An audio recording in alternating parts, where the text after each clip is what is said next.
Buenas tardes, queridos hermanos, que el Señor les bendiga grandemente. Quiero compartirles una pequeña reflexión que encontraremos en 1 Timoteo capítulo 2, versículo 8. Recuerden que estamos viendo Timoteo hace ya algún tiempo y hoy nos corresponde el versículo 8 para poder abordar la temática que nos propone la palabra del Señor este día.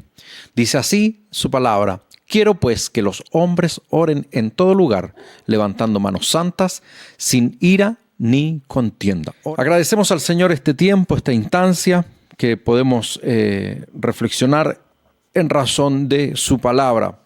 Vamos a reflexionar sobre 1 Timoteo capítulo 2, versículo 8 el día de hoy. Le damos una nueva lectura, una pasadita.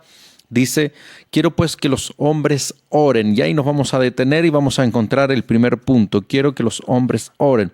Ciertamente el apóstol Pablo probablemente en su mente está la perspectiva de dirigirse de manera particular a los hombres, porque luego lo va a hacer hacia las mujeres.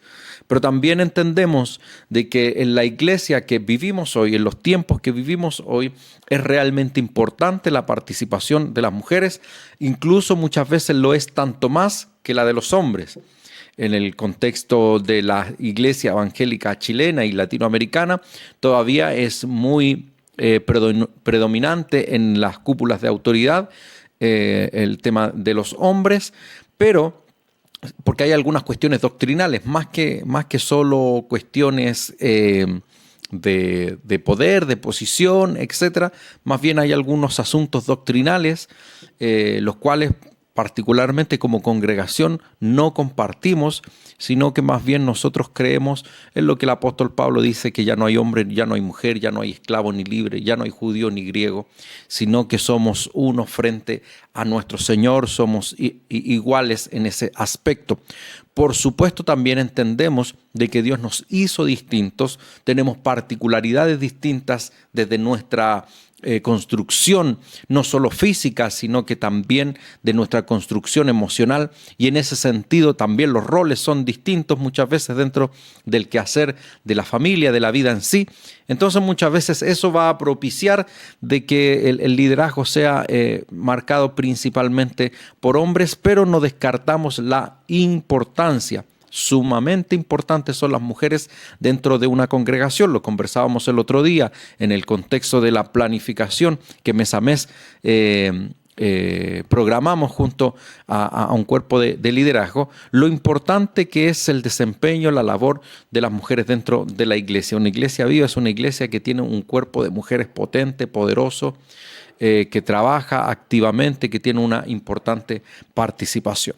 Entonces, a pesar de que el apóstol tiene una perspectiva y una mirada hacia los hombres en esta declaración, aquí encontramos una solicitud. De hecho, así se llama el mensaje de hoy: petición apostólica. Encontramos una petición apostólica hacia, no vamos a decir los hombres, sino que hacia el creyente de hoy. Y esa petición apostólica incluye como primera cosa, y lo acabamos de leer, como primera cosa incluye, dice: quiero pues que los hombres oren. Quiero pues que los creyentes oren. Qué importante es la oración en el creyente. Qué importante es la oración en el creyente. Es no solamente, y lamentablemente hay un mal concepto muchas veces de la oración. Siempre lo he mencionado cuando hablo de oración y lo tendré que repetir todas las veces que sea necesario, porque necesitamos también oírlo permanentemente, que la oración no es solo una instancia de petición. Muchas personas escuchan oración y piensan de inmediato en lo que hay que pedir, que le estoy pidiendo a Dios esto, que el negocio, que la situación, que el problema, que el emprendimiento, que el sueño, que el anhelo, que etcétera. Siempre que se piensa en la oración, se está pensando en una petición. Y aunque ciertamente la petición es una parte de la oración, no es la parte más importante. Porque puede existir una oración sin petición. Puede existir. Porque no es la parte más fundamental, pero sí es más fundamental dentro de la oración la exaltación a nuestro Dios, el honrar a nuestro Señor, la gratitud hacia nuestro Dios. Esas cosas no deben faltar una oración, o sea, puede faltar una petición, No sé si a usted le ha pasado que algún momento llega al momento de la oración y no tiene alguna necesidad puntual por la cual pedir. Por eso muchas veces pedimos por el pan nuestro de cada día, que Dios lo provea, que Dios lo sustente, y no precisamente lo estamos pidiendo porque nos haga la falta, sino que lo pedimos porque sabemos de que en la mano de Dios está nuestro sustento y nuestra provisión cada día. Pedimos por protección para nuestra esposa, para nuestros hijos, para nuestra familia, para los esposos, en el caso de nuestras hermanas. No porque les haya pasado algo, sino porque confiamos en la protección de Dios para ellos. Entonces muchas veces nos encontramos en la oración tan bendecidos que no tenemos una razón por la cual pedir, pero pedimos por conceptos genéricos que Dios en su misericordia cada día nos lo da. Y por supuesto que hacemos bien en solicitarlos también. Muchas veces nos encontramos en la oración y utilizamos esa instancia para pedir por otros, porque a lo mejor Dios a mí me tiene bien, me tiene sano, me ha provisto lo necesario, pero utilizamos esa oración para pedir por la necesidad de otro, por la salud de otro, por el problema de otro, porque entendemos también de que en eso somos bendecidos. Somos bendecidos porque estamos al pendiente de la necesidad de otro, estamos al pendiente del problema de otro, porque muchas veces nos transformamos en personas tan egoístas que nos olvidamos de la necesidad de otros. Más de alguna vez lo he dicho también, cuando somos creyentes, recibimos a Cristo, Dios nos saca de distintas realidades, algunos de alcoholismo, de drogadicción, de problemas familiares, de escasez económica, de violencia intrafamiliar, de distintas realidades, Dios nos saca de ahí. Y cuando el Señor hace el cambio, hace la transformación, muchas veces nos olvidamos de dónde Dios nos sacó. Y no predicamos a aquellos que se encuentran en la misma situación en la cual alguna vez nosotros nos encontramos. Qué importante es poder recordar aquella condición en la cual nos encontrábamos para poder tener empatía, para poder solidarizar con aquellos que están atravesando las mismas circunstancias que nosotros podemos estar viviendo, que nosotros pudimos estar viviendo en algún momento de nuestra vida antes de conocer a Cristo. Es importante que podamos permanecer también en oración por ellos. Pero la oración, vuelvo a insistir, no es solo pedir. En la oración es importante que esté el reconocimiento, esté la gratitud. ¿Por qué digo estas cosas y enfatizo en eso? Porque lamentablemente a veces nosotros nos enfocamos solo en el pedir, solo en el pedir. Conversábamos el otro día respecto de una situación y la palabra del Señor dice, entrad en el Salmo, entrad por sus puertas con acción de alabanza, con gratitud. No está bien muchas veces que nosotros lleguemos a la casa con nuestra petición por delante, sino que lleguemos con una actitud de adoración, de exaltar a nuestro Señor, de reconocimiento. Pastor, no sabe usted el problema que estoy atravesando. Es cierto, a lo mejor desconozco su situación, pero sí conozco que la palabra del Señor dice, deleítate a sí mismo en Jehová y Él concederá las peticiones de tu corazón. ¿Por qué? Porque cuando nosotros nos alegramos en el Señor, cuando nosotros nos gozamos en Él, estamos dando una muestra de fe y de confianza. No sacamos nada con orar y pedir y pedir y pedir y pedir y pedir y pedir y pedir reiteradas veces que Dios responda en aquella necesidad que tengo. Si yo estoy orando sin fe, esa fe no es eficaz. Esa oración, no es eficaz. Porque la oración tiene que ser con fe, creyendo.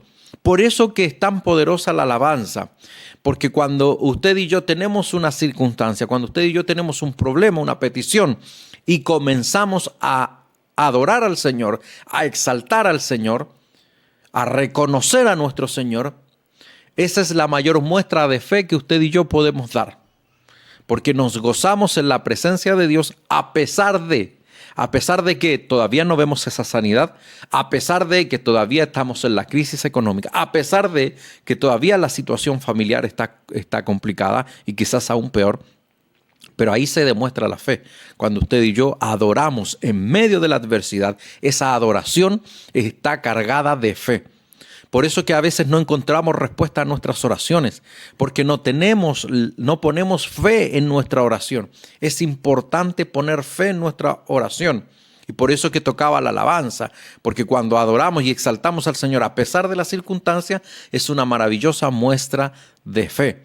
Vamos a tener fe, porque esa oración sin fe al momento de pedir no tiene sentido.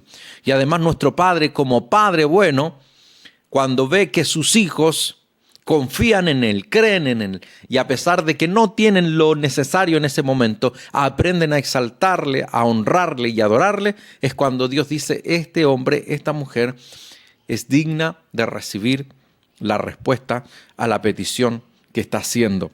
Entonces es importante también incluir la adoración dentro de nuestra oración, dentro de nuestro estilo de vida. Y por supuesto también está el reconocimiento. Qué importante es reconocer a nuestro Dios. Qué importante es también agradecer a nuestro Dios. En la alabanza nosotros reconocemos sus grandezas. Por eso cantamos, eres todopoderoso. Por eso cantamos bellas alabanzas, reconociendo la grandeza de nuestro Dios. Pero también debemos tener gratitud. También debemos agradecer por lo que hoy tenemos. A lo mejor no tenemos todo lo necesario. A lo mejor no tenemos salud, a lo mejor en nuestro hogar en este momento no hay paz. Pero qué importante es agradecer, aún en medio de la dificultad. ¿Cuántos hacemos eso?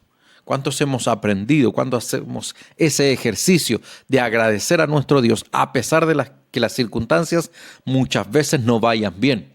¿Cuántos se han sentado a la mesa con muy poquito y damos gracias a Dios a pesar de lo poquito que hay, porque hay?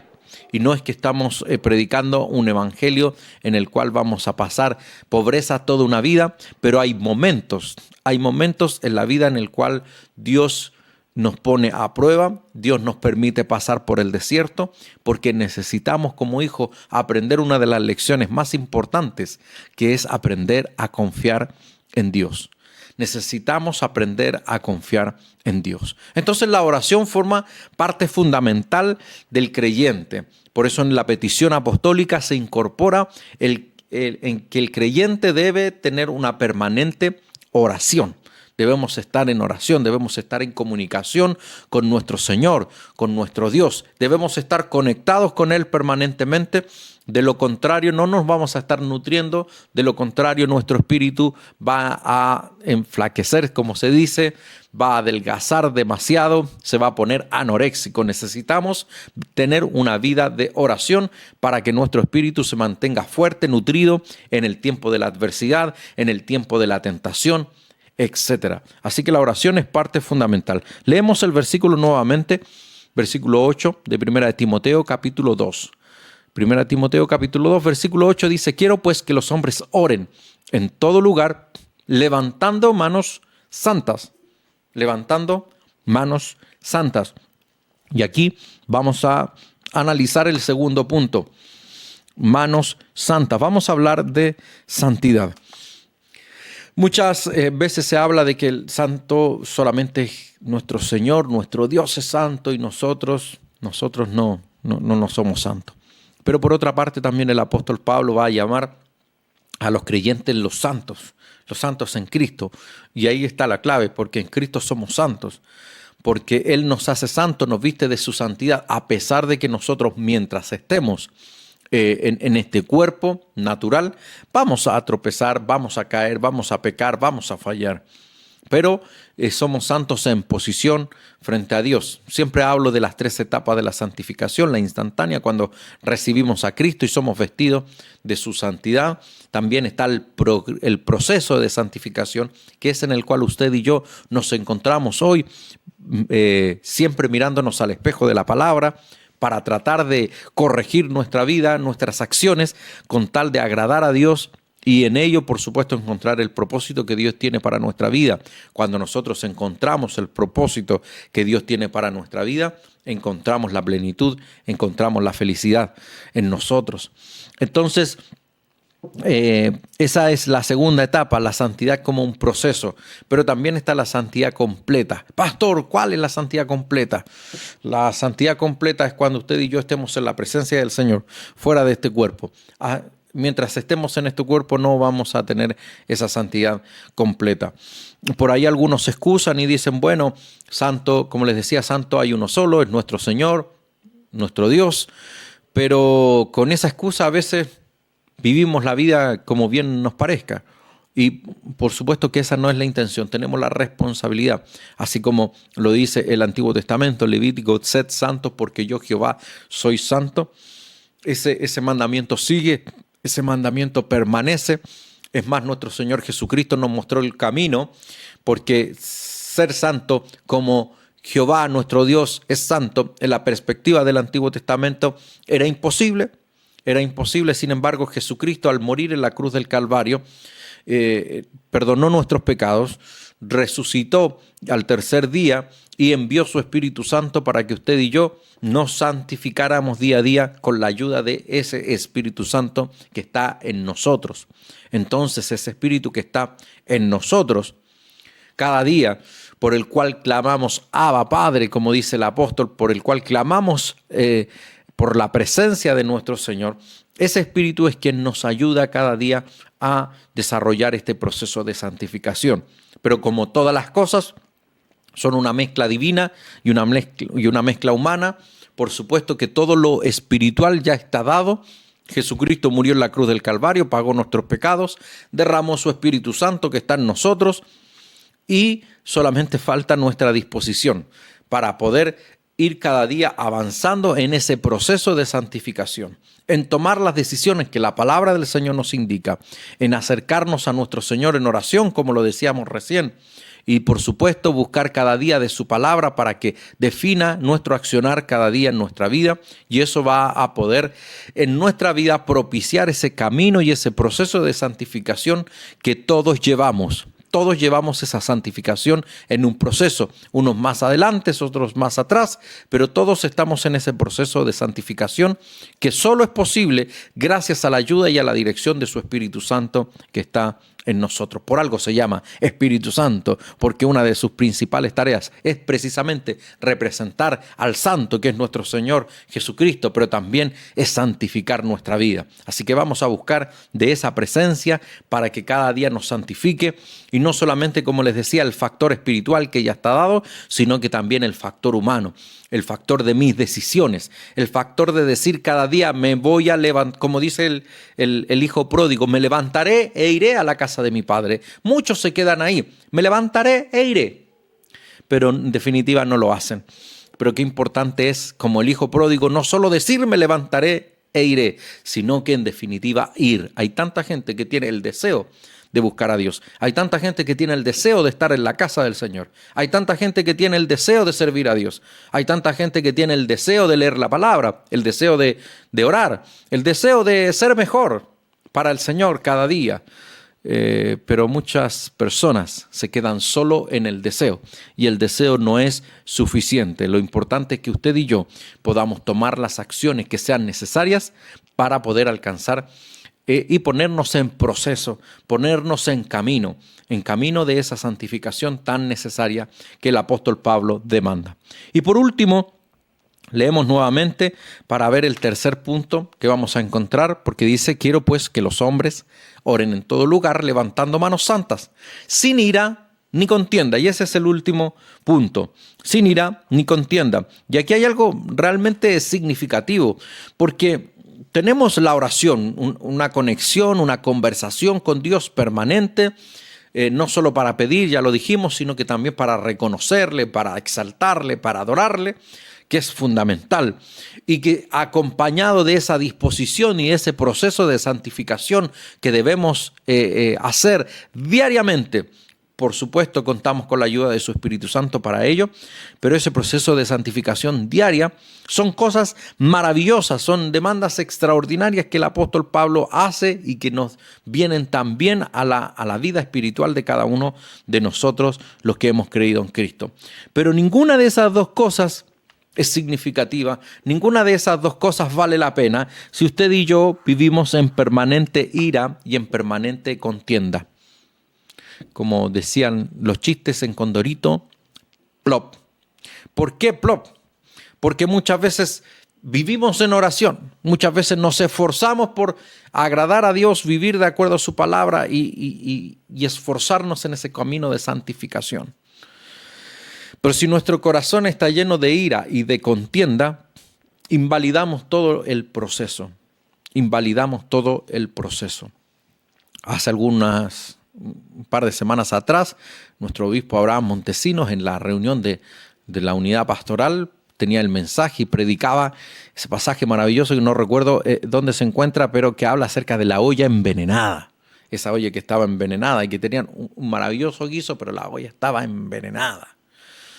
Y muchas veces la olla está envenenada. Parece un muy regio alimento, muy bueno, huele muy bien, pero la olla está envenenada. Y una de las cosas con las cuales nosotros envenenamos nuestra vida y nuestra alma es con la ira, es con la contienda. Por eso que invalidamos, o sea, puede tener esa olla, puede tener un alimento maravilloso, pero si nosotros le ponemos ira, si nosotros le ponemos contienda, esa olla queda totalmente envenenada. Y así muchas veces está nuestra vida. A veces nos preguntamos, ¿por qué, Señor, no responde en mis oraciones? ¿Por qué, aunque me esfuerzo en agradar a Dios, las cosas no me salen bien, no me resultan bien? Por supuesto que hay etapas y procesos en las cuales Dios tiene que tratar de manera específica con nosotros. Pero también hay momentos de nuestra vida o hay etapas de nuestra vida en los cuales hemos dejado entrar a nuestra vida la ira y la contienda, la bronca, la rabia con determinadas personas, con la iglesia, etcétera, con distintas personas. Y también la contienda, y eso se nota en nuestras oraciones. Cuando nosotros estamos orando y tenemos rabia, cuando tenemos bronca con alguien, eso no hace bien a nuestro corazón, no hace bien a nuestra vida. Eso envenena nuestra olla. Eso hace que nuestras oraciones y que nuestros esfuerzos por santificarnos sean completamente inválidos. Yo le decía hace algún momento atrás, cuando a veces nosotros hacemos oración y por algo y hacemos una petición por algo y no tenemos fe, podemos orar muy lindo. Podemos decir una oración muy hermosa, podemos emocionarnos en la oración, pero si no hemos creído en Dios, de que Dios es capaz, que Dios tiene el poder y que Dios va a responder a aquella necesidad, no vamos a tener respuesta. Pero usted puede orar y puede orar con mucha fe y puede tratar de vivir de acuerdo a su palabra, buscar la santidad cada día. Pero si usted tiene ira y si usted tiene contienda, de todas maneras esas peticiones no serán contestadas. Si usted tiene amargura en el corazón, como dice también su palabra, y tenemos esas raíces de amargura, ya no es un mal rato, todos tenemos un mal rato. La palabra del Señor nos da permiso. Dice, airaos, pero no pequéis. No se ponga el sol sobre vuestra ira. El problema es que a veces pasamos un mal día, nos molestamos con alguien, pero la palabra del Señor dice que no se ponga el sol sobre vuestra ira, que no pase más allá de ese día. Por supuesto que hay cosas que quedan en nuestro corazón y que son difíciles de sacar, pero para eso está también la dirección y la ayuda de su Espíritu Santo, porque no puede haber ira en nuestro corazón, porque eso envenena nuestra olla, porque eso invalida nuestros esfuerzos de oración, de buscar a Dios, de santificarnos. Si hay ira, si hay contienda, pastor, pero ¿cómo eso de contienda? Si hay personas que no pueden ver que el otro sea bendecido. Entonces, como el otro es bendecido y no está en mi círculo, no me agrada. Y hay una mala reacción frente a la prosperidad de otro, frente a la bendición de otro. Hay personas incluso creyentes, con tristeza digo esto, creyentes que muchas veces se alegran de las desgracias de otros. Qué tristeza, qué tristeza. Eso envenena tu olla. Eso envenena tu vida. Eso invalida tus oraciones. Eso invalida el proceso de santificación. Hablaba con una persona hace algún tiempo atrás y me molestó, la verdad digo, me molestó. Cómo le causaba gracia, cómo le hacía risa el que agredían a un uniformado, una persona creyente. Qué tristeza, por supuesto, qué tristeza la agresión, qué tristeza la violencia, qué tristeza todo eso, más allá de quién sea el agredido, qué tristeza que en nuestra sociedad se den ese tipo de conducta. Qué tristeza es poder ver que hombres que se han preparado, que han dedicado su vida a un uniforme, a servir al país desde su labor, que hoy día estén en un ataúd. Hace algunos días atrás yo he estado muy malo para ver noticias, he estado muy ocupado estos días. Y hoy día vengo a ver un poco de televisión y me doy cuenta de que hay 2 carabineros fallecidos, uno de ellos carabineros y bomberos, por agresiones de personas. Qué tristeza. Qué tristeza es ver uno de ellos, recuerdo, 41 años, menor que yo incluso, dejando familia, dejando hijos. Es una tristeza enorme. No nos puede causar alegría el daño a alguien. No nos puede causar alegría el fallecimiento de alguien. No nos puede causar alegría la violencia en ninguno de sus aspectos. No nos puede causar alegría. Qué triste es ver que muchas veces incluso creyentes han dejado que esta sociedad y que el bando en el cual nos identificamos nos permita tener odio por el otro bando. Qué tristeza, qué tristeza. Esa olla está envenenada, esa vida, por más que oremos, por más que procuremos vivir de acuerdo a su palabra, si estamos llenos de ira, si estamos llenos de contienda, nuestras oraciones son inválidas, nuestro esfuerzo por santificarnos son inválidos. Que el Señor nos ayude, que el Señor nos ayude a poder tener paz en nuestro corazón, a poder tener amor en nuestro corazón. No sé cuántos de ustedes tienen amor en su corazón. ¿A cuántos de ustedes Cristo le ha llenado su corazón de amor? A lo mejor yo siempre reconozco esto, quizás por una genética familiar, formación, por lo que sea. Nosotros no andamos de besos y abrazos en la congregación, pero sí hay amor por las personas. Y no solamente por los que están ahí dentro de la iglesia, por los que nos tenemos cariño, sino que hay amor de verdad por todas las personas. Por supuesto que hay algunas acciones que no nos parecen del todo bien, pero una cosa es tener diferencias y otra cosa es tener odio en el corazón, otra cosa es tener ira en el corazón. Que el Señor nos ayude, que el Señor nos libre, porque mientras hayan raíces de amargura, mientras hayan ira y contienda en nuestro corazón no será bendecido, nuestra relación con Dios será entorpecida, nuestras peticiones seguirán ahí como en un cardec archivadas, porque no estamos haciendo lo correcto, porque no tenemos una vida de fe, porque no tenemos una vida de búsqueda de santidad, porque tenemos ira, porque tenemos contienda en el corazón. Debemos examinarnos. Muchas de nuestras peticiones, muchas de nuestras oraciones siguen al debe porque hay algo en nuestro corazón que todavía no está en sintonía con lo que Dios quiere de nosotros. Que el Señor les bendiga grandemente. Nos vemos, buenas noches, bendiciones.